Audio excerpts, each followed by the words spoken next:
Hey everyone, today I'm going to show you how I painted Lemartes. So I am using an airbrush to do this. You don't have to use an airbrush, you can use whatever you want. You can glaze, you can dry brush, you can paint layers. It's completely up to you. Over a nice black base coat, I am using Dark Reaper and I'm just creating a nice gradient slash layer over the top. I'm aiming to get the majority of the model, but I also want to leave the black within the recesses and the shadows. While painting this model, I broke it down into 4 parts. You've got the base, the body, the head, and the jump pack. The reason for this is because I wanted to try some different techniques that I wouldn't usually use, and just for ease of painting. Next up is Thunderhawk Blue, and for this I'm doing exactly the same as what I was previously doing, but instead I'm getting it just within the Dark Reaper, not going outside of the previous layer. Now, I am only using this on the jump pack and the body itself, as that's the main black armor panel. For our final highlight, we're just going to be using Fenrisian Grey, and we're going to be doing a light layer over the top, and we're also going to be using this for our edge highlighting. The good thing about this is when you airbrush and then you edge highlight, the color difference is going to be vastly different, just because that light layer of airbrushing isn't as opaque as just doing a hard edge highlight. So when doing this layer, you want to make sure that you're doing it from top down, basically like the zenithal highlight, and you just want to make sure you're not putting on too much. You just want to get it inside the previous layers, but also just doing a very, very light spray. On this next step, there's not really too much to talk about. I'm just going around the model, just blocking in all the black areas. So this is the rubber tubing, the gun casing, the crozius. Usually I would block in the other parts as well. So for instance, the metal rib caging part, the belt, and the parts on the legs. But for some reason, whatever reason, I don't know, I can't remember. But yeah, I just didn't bother this time. At this point, now we're edge highlighting, and I'm just using Fenrisian Grey. So when doing this, you will see that the Fenrisian Grey does stand out from the actual armor panels themselves. It makes it look a lot cleaner and crisper, which was the look I was kind of going for with this. Usually I say you don't have to edge highlight and everything, but in this case I did. I wanted to push myself and I kind of just felt like it. It depends how I'm feeling. I'll edge highlight everything if I feel like it. If not, then I'll just edge highlight like the main brightest points or the places where it would be brightest locations.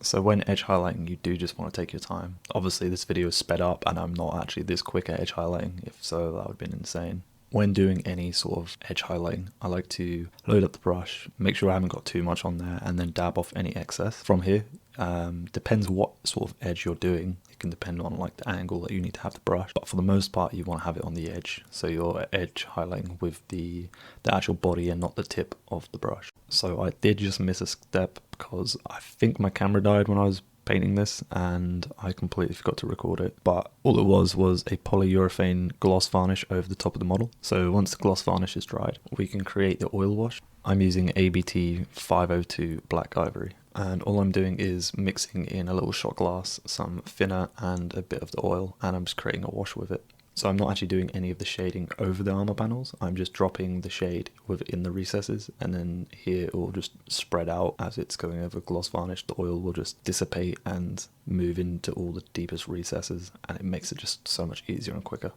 If you are following along, you don't need to use oils, you can just use washes. So I've actually only recently picked up using oils. I have seen them in other people's videos where they explain why they like using oils. Personally, it does take a while to get used to, and I don't feel like I'm still used to it. I mean, I'm doing the most simple things with these, so it's not like I'm pushing the boat out too far, but I do want to expand on the use of oils later down the line. Next up, I'm just going to be blocking in all of the metal areas, so you want to be careful when you're doing this, as you don't want to spill over onto any of the armor panels that we've already done. For this, I'm just using Leadbelcher. If you have a preferred metallic color that you want to use, like a scale 75 sort of color, then go ahead. Yeah, all you want to do is just block in all the metal areas, so the legs, the body, the head, arms, gun, jump pack. When painting metallics, I have a dedicated metallic brush that I use, and I also have a dedicated water pot for this, just so I don't contaminate the other waters with the metallic pigments. I highly recommend doing the same, just so when you do go to paint anything else, you won't get that metallic sort of pigment on any of the other colours that you want to paint that aren't metallics. Once all the metal's painted, you just want to do a nice light coat of Nuln oil.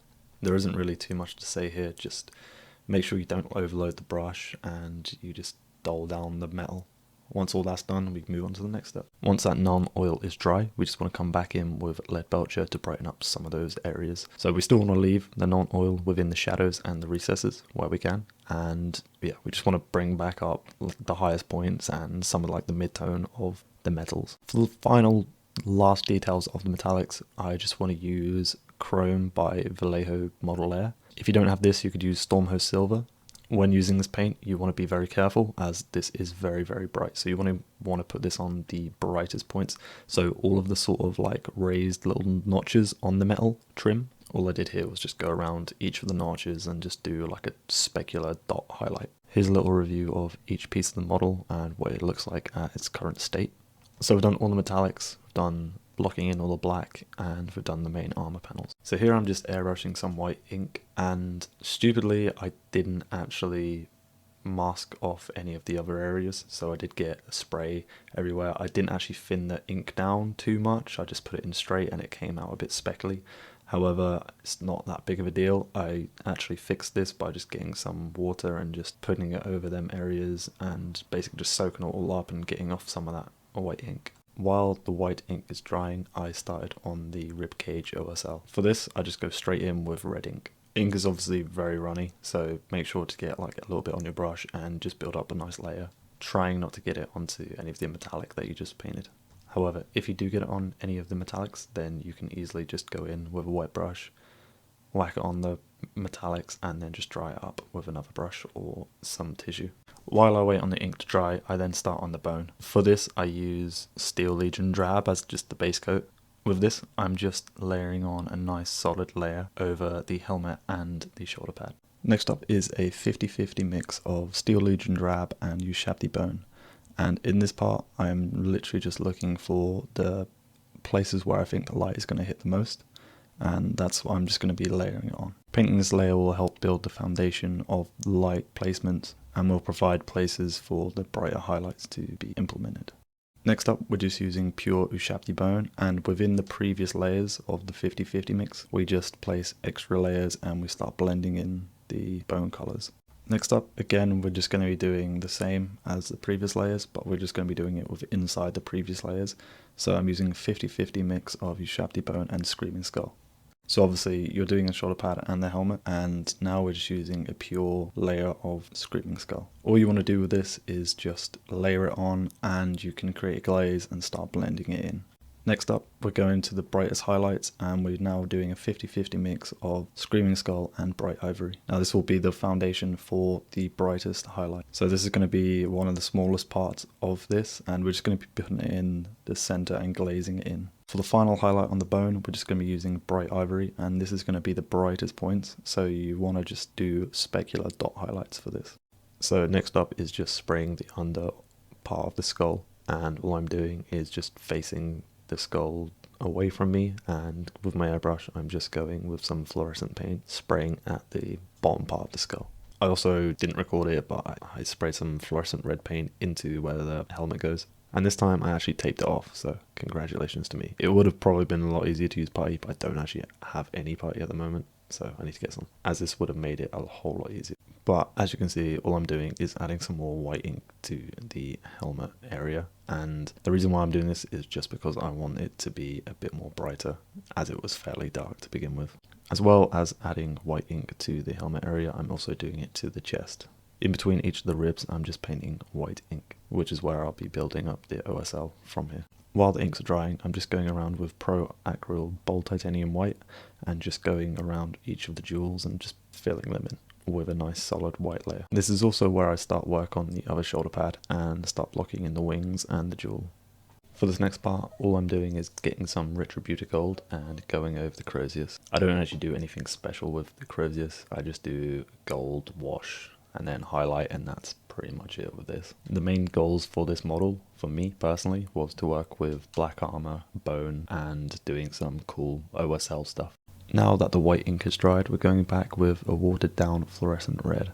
The reason why I've thinned down the fluorescent red is so that the white can shine through some more and it will look even brighter than what it would do usually if it was a solid layer of fluorescent paint. Then we're going to move over to the helmet, and with fluorescent red again, we're just going to be painting the lower parts of the helmet. So as you saw before, I used red fluorescent paint and sprayed into the helmet while it was facing away from me. This time we're just going to go in with red fluorescent paint and just edge highlight kind of thing, and just go over them highlights but with the paintbrush. For the eyes, I actually completely forgot to block in the eyes, so that's all I'm doing here, is just blocking them in with white. Now that the inks have dried on the chest, all I'm doing is coming in with fluorescent red and just layering it over. From here we actually build up into orange fluorescent paints and do some wet blending techniques.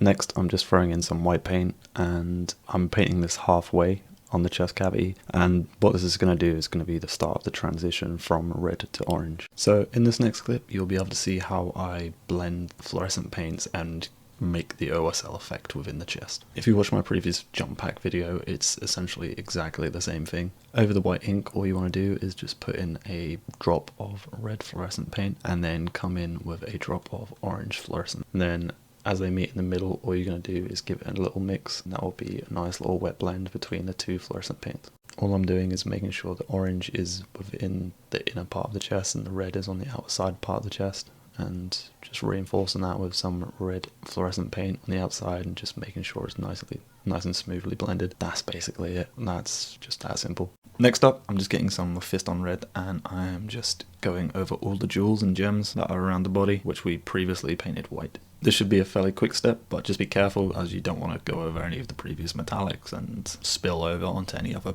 armor parts. On this next step, I'm just creating a light brown oil wash, and I'm just going to be applying this to all the gold areas. So in this instance, it's just the crozius. Now, you can use whatever shades you want or washes you want. I just wanted to use oils just so I can get used to creating the washes myself, and instead of just creating or just using pre-made washes. Next up, I'm just taking some Retributor armor and I'm just going over all of the raised areas and just highlighting them again, bring out some of the main points of the crozius. Next up, I am just going back in with some fluorescent red paint, and I'm just highlighting the areas which haven't been hit. I feel like they would be hit by the light a bit more. When I say they haven't been hit, I just mean like when I've used airbrush on them, they haven't actually been hit. However, this is mainly just the tips of the shoulder pads and more parts of the skull. We're nearing completion. There's a few final bits that we need to do, which is the shoulder pad. Need to work on the eyes of the skull, the jump pack a bit more, but that will be in a separate video that I will link in the description. In this clip, all I'm doing is giving the shoulder pad a layer of Mephiston red over the black. Once that layer is dried, then I come in with Evil Sun Scarlet. Now you can blend in the Evil Sun Scarlet a bit, but to be honest, I feel like Evil Sun Scarlet sits on Mephiston Red very well, and that you don't really need to do too much to it. Next up is Talon Desert, or Talon Sand, I can't remember the name, but it will be on screen. For the base, I only use two colours. I want to keep it very simple, just because I want all focus to be on the model itself. With this, just keep in mind we are coating over black, so you want to have thinner layers and do multiple layers and just build up. On this next bit, I stupidly forgot to film the last part of it, which was applying a wash. But this part in particular, I just use Karak Stone, and then after that I wash it with Agrax Earthshade. For the base, I'm just going over all the flat panels and then leaving Talon within the recesses. Once that's all dry, I then come in with Agrax and then just put it in all the recesses, so where you see all the writing and all the cracks in the base. There was one last thing which I completely forgot to mention, but there was a tiniest bit of mud on there, so I just put that as Steel Legion Drab, I believe. For the last part of the crozius, we just go in with Liberator Gold and just highlighting all the edges and the flat panels of the crozius that is pointing up towards the sky. You can do this however you want, so you can dry brush it if you want to, or you can just edge highlight it. I usually just edge highlight it just because I feel like it's a bit neater, but dry brushing is also good. Once the crozius is done, we then move on back to the wings on the shoulder pad. So for this, I'm just using Contrast Apothecary White. With this paint, you really need to give it a good shake and make sure it's all mixed up, and then you can just apply it straight.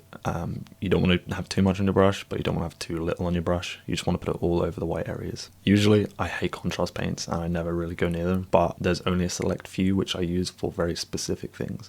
Last part, for the red part of the shoulder panel, I just add a little bit of non-oil to the areas where I believe the shadow would be. So this will just be near the bottom of the shoulder pad.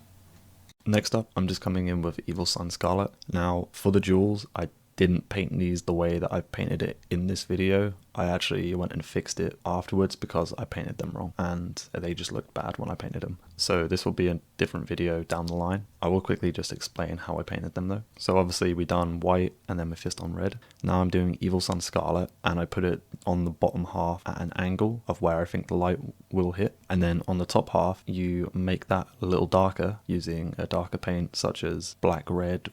Once the darker paint is dried, then you just do a dot of white, and that's essentially how you paint jewels, just a very, very basic way. And that is essentially what I did. I will put all the paints that I used for the jewels and, to be honest, for all the armor in the description below. Okay, for the final part of the shoulder pad, we are just going to come in with pure white and just layer over the top of the contrast. We want to hit all the raised edges and the feathers. So here I just made sure I thinned the paint down nicely, and I just went over all the raised edges, trying not to get into any of the recesses. For the final part of the model, I am just painting the eyes. For this, I'm just using a layer of Mephiston red over the previously based white. Just to note something, I have also painted the jump pack, jets and exhausts, but that is going to be in a separate video, which I have linked down below. Next up, I just take Evil Sunz Scarlet and I just layer it over in the center of the eye lens. Within the previous layer of that Evil Sunz Scarlet, I then apply some pure ice yellow. Over that pure ice yellow, we then want to come over with some fluorescent red paint. For this, I'm not actually thinning it down, I'm just putting it over as it comes out of the pot. Then we just want to repeat them last two steps again. So we get pure ice yellow again, and then put it inside of the lens, the middle. All I'm doing here is just layering it over the previous layer. Then all we're doing is coming back over with the fluorescent red paint, but this time I'm thinning it down so you can see the ice yellow more exaggerated and it pops out a lot more than what it previously did. And that, everyone, is how I painted Lemartes. As I did mention, there are some missteps and some unrecorded pieces, but hopefully I explained it okay enough for everyone to follow along if they want to follow along. I appreciate everyone who's watched this video. I also do have a new microphone, so I'm sorry if the audio is a bit all over the place. My previous one was terrible. Over the next coming months, I am going to be doing some different kinds of videos. Hopefully the first one will be next week. I also have just picked up some Drukhari mandrakes, which I am looking forward to paint for the OSL that I can do on them, so look forward to them. Obviously, I'll break down everything as much as I can, and I hope to see you guys in that next one.